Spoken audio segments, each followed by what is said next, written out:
Hi అండి. ఈరోజు evening స్నాక్స్‌లోకి chicken pakodi చేశాను. ఎలా చేశానో చూపిస్తాను చూసేయండి. చికెన్ బాగా వాష్ చేసుకున్న తర్వాత 2 టైమ్స్ వాష్ చేసుకోవాలి. అందులో వాటర్ లేకుండా చూసుకోవాలి.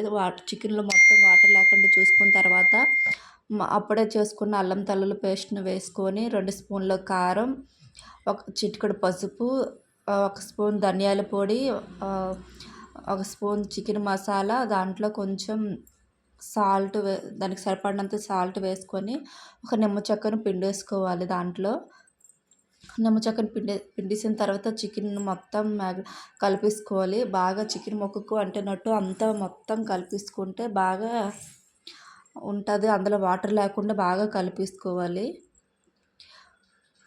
బాగా కలిపేసుకున్న తర్వాత దాంట్లోకి కొంచెం కరివేపాకుని తీసుకొని చిన్న చిన్న పీసులుగా చేసుకొని కరివేపాకు, 4 పచ్చిమిర్చి కట్ చేసుకొని పచ్చిమిర్చి వేసుకోవాలి.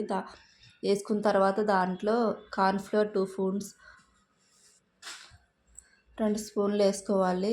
మళ్ళీ దాంట్లో పొడి బియ్యం పిండి 2 స్పూన్లు వేసుకొని దాన్ని బాగా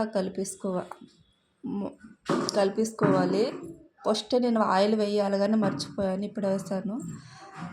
2 స్పూన్ల ఆయిల్ వేసుకొని దాన్ని బాగా కలిపేసుకోవాలి. మొత్తం కలిసినంత వరకు మొత్తాన్ని కలిపేసుకొని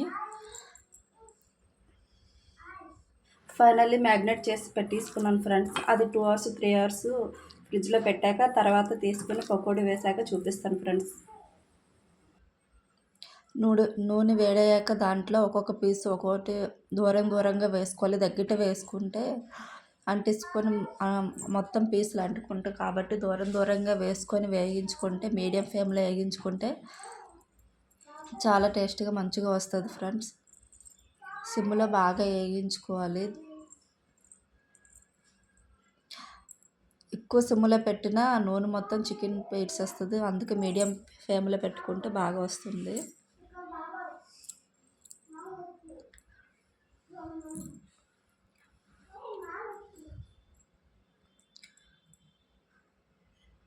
ఫుల్గా కూడా వేయకూడదు, దూరంగా వేసుకొని బాగా వేగించిన తర్వాత ఫైనల్గా చికెన్ పకోడీ కూడా రెడీ అయిపోయింది ఫ్రెండ్స్. నా వీడియోస్ ఒకసారి చూసినట్టయితే లైక్ చేయండి, షేర్ చేయండి, సబ్స్క్రైబ్ చేయండి ఫ్రెండ్స్.